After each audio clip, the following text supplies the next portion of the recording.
Oke, kita mulai. Materi terakhir kita, sintesis. Duh, kita mulai dari metabolisme triasilgliserol. Jadi kan kita sudah belajar tentang sintesis dan degradasi asam lemak. Berarti yang sebelumnya kita pelajari itu hanya asam lemaknya saja nih. Nah, belum ke triasilgliserol. Sedangkan kita tahu bahwa makanan yang kita makan itu dalam bentuk triasilgliserol, kemudian yang kita simpan juga dalam bentuk triasilgliserol. Berarti harus ada nih metabolismenya. Jadi bagaimana pemecahan dan pembentukan triasilgliserol. Oke.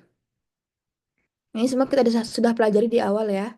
Jadi saya akan skip slide ini karena sudah kita bahas di awal pertemuan ini hanya sebagai pengingat saja. Oke. Nah, ini adalah triacylglycerol atau juga disebut dengan trigliserida. Jadi pada dasarnya kalian butuh 3 asam lemak dan 1 gliserol. Jadi ini 3 asam lemak, 1 gliserol. Oke. Nah, biasanya seperti yang sudah kita pelajari di awal ya, biasanya asam lemak itu 4 sampai 22 karbon, tapi yang paling sering kita temui itu yang palmitat ya, 6 sampai dan ada juga yang 6 sampai 20 karbon yang biasanya di tubuh manusia. Nah, 95% itu adalah lipid makanan atau lemak dan minyak gitu. Oke, jadi kita sudah pelajari juga di awal, gliserol ketemu 3 asam lemak bebas menjadi triacylglycerol, dan karena ini adalah reaksi kondensasi, berarti biasanya ada produk samping ya berupa 1 molekul kecil. Nah, dalam hal ini molekul kecilnya adalah molekul air. Gitu. Nah, bagaimana sih triacylglycerol itu kita cerna ke dalam tubuh? Jadi kan seperti yang sudah saya bilang ya, triacylglycerol itu masuk ke tubuh kita. Jadi melalui, jadi asam lemak itu tidak tiba-tiba ada. Kita tidak mengkonsumsi asam lemak bebas, tapi bentuknya adalah triacylglycerol. Jadi dia masuk ke dalam sistem tubuh, kemudian di dalam sistem tubuh dia akan kita cerna satu persatu. Jadi yang tadinya triacylglycerol dipotong asam lemaknya satu persatu sehingga tinggal monoasilgliserol. Jadi 2 asam lemaknya dipecah. Jadi saat kalian makan, nih makan, masuklah dia ke usus halus. Nah, di usus halus dia ketemu dengan lipase pankreas. Ingat ya, lipase itu seperti yang sudah kalian pelajari di praktikum biokimia, fungsinya adalah memecah asam lemak. Jadi triacylglycerol menjadi 3 asam lemak dan gliserol gitu ya. Jadi dia di awal di eh, usus halus itu akan dipotong dulu 2 asam lemak sehingga menjadi 2 asam lemak bebas dan monoasil gliserol karena 2 asilnya sudah dipotong. Sebentar, saya pakai pen. Jadi ini ya, dipotong, dipotong sehingga tinggal 1 asam lemak.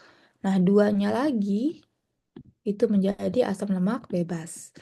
Nah, monoasil gliserol ini kenapa dia harus dipotong menjadi 2 asam lemak bebas dan monoasilgliserol? Karena bayangkan usus kita tuh sistem sistem dia untuk makan itu adalah mengabsorb. Jadi dia menyerap makanan. Nah, triacylglycerol itu terlalu besar untuk diserap oleh usus halus sehingga perlu dipotong dulu supaya bisa masuk. Makanya 2 asam lemak ini dipotong dulu menjadi 2 asam lemak bebas dan 1 monoasil gliserol. Nah, kalau sudah seperti itu, baru nih usus halus kita mampu untuk menyerapnya. Kalau tadi masih triasil gliserol tuh masih terlalu terlalu besar, terlalu susah untuk diserap. Oleh karena itu dia potong dulu 2 asam lemak sehingga menjadi monoasil gliserol dan 2 asam lemak bebas. Kalau sudah, baru dia bisa diserap oleh usus dinding-dinding usus gitu ya. Nah, kalau sudah diserap, nanti dia akan dibuat lagi menjadi triasilgliserol. Jadi tadi itu dia hanya dipotong supaya mudah diserap oleh dinding usus. Kalau sudah masuk ke dalam dinding usus, monoasil gliserol dan dua asam lemak itu akan kembali bergabung untuk membentuk triasil gliserol gitu. Jadi dia akan kembali. Tadi awalnya triasil gliserol dipecah menjadi dua asam lemak dan monoasil gliserol. Setelah dia diserap oleh dinding usus, dia akan kembali bergabung menjadi triasil gliserol. Nah, kalau sudah, dia baru dibawa ke seluruh tubuh. Nah, kendaraannya nih, Gojeknya untuk membawa triacylglycerol ke seluruh tubuh itu adalah protein. Jadi motornya, mobilnya untuk membawa dia ke bagian-bagian yang membutuhkan itu adalah protein. Maka dia akan membentuk yang namanya lipoprotein. Dari namanya lipo artinya lipid. Berarti gabungan antara lipid dan protein. Jadi triacylglycerol bergabung dengan protein membentuk lipoprotein alias lipid bergabung dengan protein. Kita menyebutnya lipoprotein. Oke. Nah, dalam hal ini kilomikron namanya ya, kilomikron. Nanti kilomikron ini yang membawa ke sistem limpatik. Nah, di sistem limpatik kemudian ke peredaran darah ke eh, bloodstream, apa namanya, pembuluh darah, baru kemudian nanti dibawa ke sel-sel sebagai makanannya. Nah, di sel baru dia dipecah menjadi tiga asam lemak dan gliserol seperti di awal tadi. Jadi dikembalikan sistemnya. Ini dipecah kembali menjadi, sorry, ya ini dia, dipecah kembali menjadi gliserol dan asam lemak. Kita sudah tahu strukturnya ya, seperti itu. Oke, jadi nanti kalau dia sudah di sel, baru dan saat dia akan diubah menjadi makanan, maksudnya menjadi energi ya. Saat dia akan diubah menjadi energi, baru dia dipecah nih menjadi asam lemak, tiga asam lemak, dan satu gliserol. Seperti itu. Oke, jadi ingat ya di awal makanan itu akan dicerna. Jadi biasanya seperti sudah kita pelajari di awal kemarin ya. Jadi makanan kita itu mengandung triasil gliserol. Jadi bukan asam, ya ada asam lemak bebasnya, tapi yang umumnya adalah dalam bentuk triasil gliserol. Oke, kalau sudah, baru kita eh, cerna di mulut, ya kita kunyah di mulut, kemudian ditelan ke perut, oke, dengan lipase lingual. Kalau sudah, baru masuk ke usus 12 jari, kemudian usus halus, ya baru dipotong oleh si lipase pankreas tadi, seperti yang sudah saya ceritakan. Kemudian nanti kalau sudah, baru dia masuk ke membentuk lipoprotein dulu. Oke, baru kemudian dia masuk ke peredaran darah kita. Oke, jadi dia dibantu oleh yang namanya kilomikron. Oke, jadi dia membentuk lipoprotein. Baru kemudian dia dicerna ke dalam sel. Seperti itu. Oke, jadi metabolisme triacylglycerol terdiri dari pertama ada sintesisnya, kemudian ada degradasinya, sama aja seperti asam lemak. Ada sintesisnya, ada degradasinya. Oke. Nah, bagaimana cara sintesisnya dulu? Jadi, seperti sudah saya bilang tadi, kita mengkonsumsi makanan bukan dalam bentuk asam lemak, tapi triacylglycerol. Kita menyimpan makanan juga bukan dalam bentuk asam lemak, tapi dalam bentuk triacylglycerol. Jadi, saat kemarin kalian belajar sintesis dan degradasi asam lemak, itu hanya asam lemaknya saja. Sementara yang kalian konsumsi dan yang kalian simpan, yang kalian tabung itu adalah triacylglycerolnya. Gitu. Sebentar ini kok saya tiba-tiba ini ya, Zoom-nya nggak premium lagi, 10 menit. Oke, jadi nanti setelah 10 menit, 10 menit dari sekarang kita keluar dan masuk lagi ya. Saya nggak tahu nih, kayaknya dia bermasalah lagi. Atau saya lupa kayaknya extend premiumnya. Oke lah, nanti setelah 9 menit dari sekarang kita masuk dan kita keluar dan masuk lagi ya. Oke. Nah, bagaimana cara kita membentuk triasil gliserol? Awalnya dari monoasil gliserol dulu. Oke. Oke.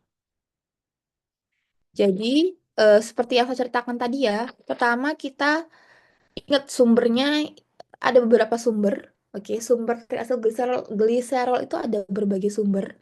Yang pertama dari makanan dulu. Oke, apa yang terjadi? Bagaimana sintesis triasil gliserol dari makanan?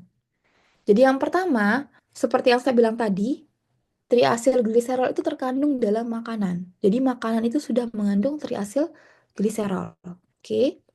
Kemudian triasil gliserol itu kita makan di mulut, kemudian masuk ke lambung, ke usus. Nah, kalau sudah, dia akan bertemu dengan yang namanya lipase pankreas. Ingat, lipase itu fungsinya adalah untuk pemotong, penghidrolisis. Penghidrolisis apa?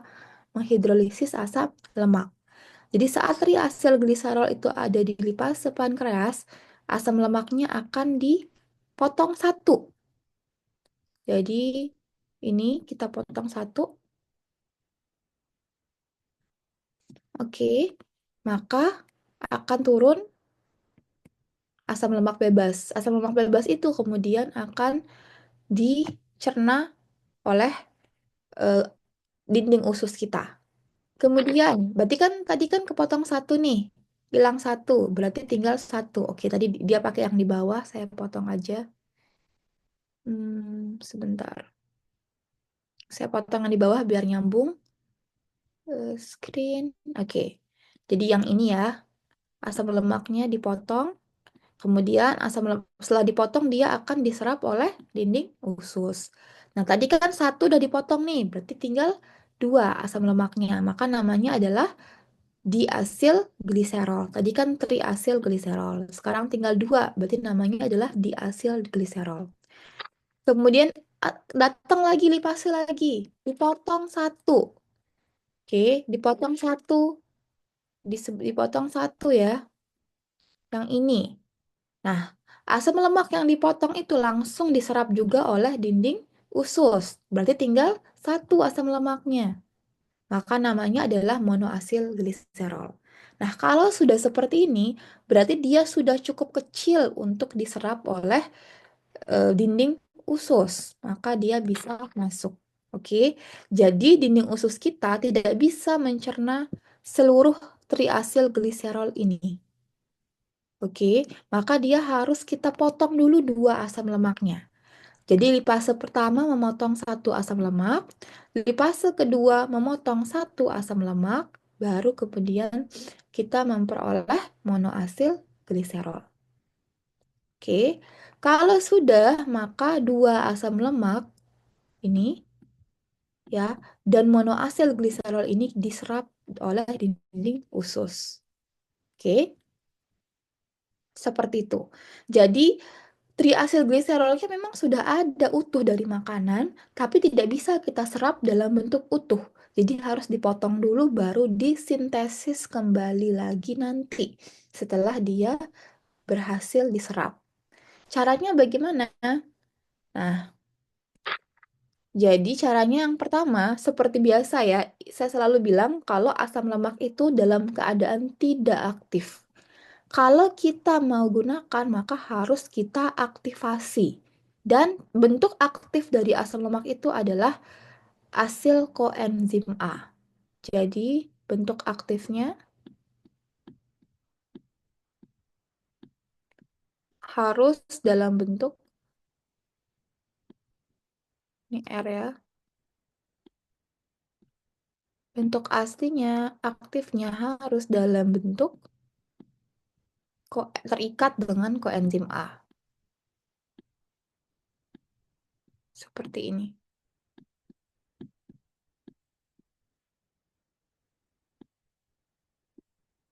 Seperti itu.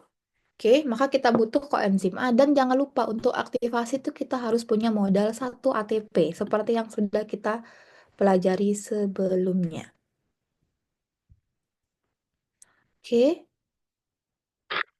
sama ini juga begitu. Ini juga harus diaktifasi dengan menggunakan koenzim A. Ingat, dia tidak bisa kalau tidak diaktifasi. Maka kita harus menambahkan koenzim A. Dan jangan lupa aktivasi itu butuh energi, jadi kita butuh 1 ATP. Oke, jadi masing-masing asam lemak yang masuk itu diaktifasi dengan koenzim A menjadi asil koenzim A. Kalau dia karbonnya 16, ya palmitoyl koenzim A.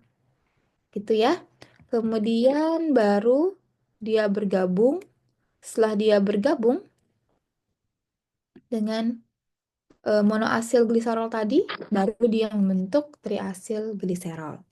Seperti itu. Nah, triasil gliserol kalau sudah baru dia dibawa ke seluruh tubuh oleh protein yang namanya kilomikron. Dia akan membentuk lipoprotein alias gabungan antara lipid ini dengan protein. Oke, itu namanya kilomikron. Oke, jadi itu adalah sintesis triasil gliserol.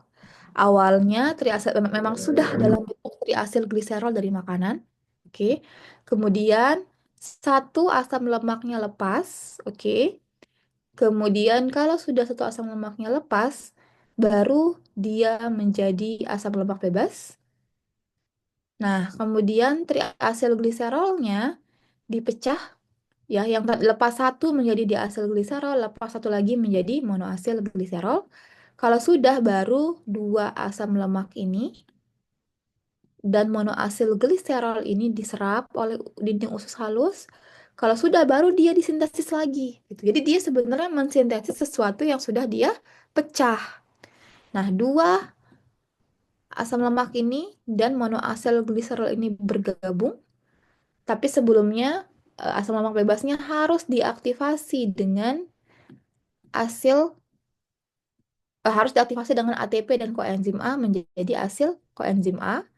Nah, kalau sudah baru asil koenzim A dan monoasil gliserol ini bergabung membentuk triasil gliserol.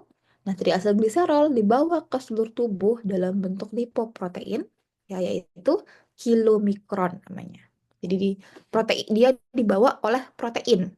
Lipoproteinnya terbentuk, nah ini kita dinamakan kilomikron. Oke, eh, saya ini kayaknya antara saya lupa update Zoom-nya, kayaknya saya lupa upgrade bulanan Zoom saya, jadi waktunya habis, jadi mohon keluar dulu dari Zoom, kemudian kemudian masuk lagi ya. Ini saya hentikan meetingnya, kemudian mohon masuk lagi setelah ini ya. Kayaknya saya lupa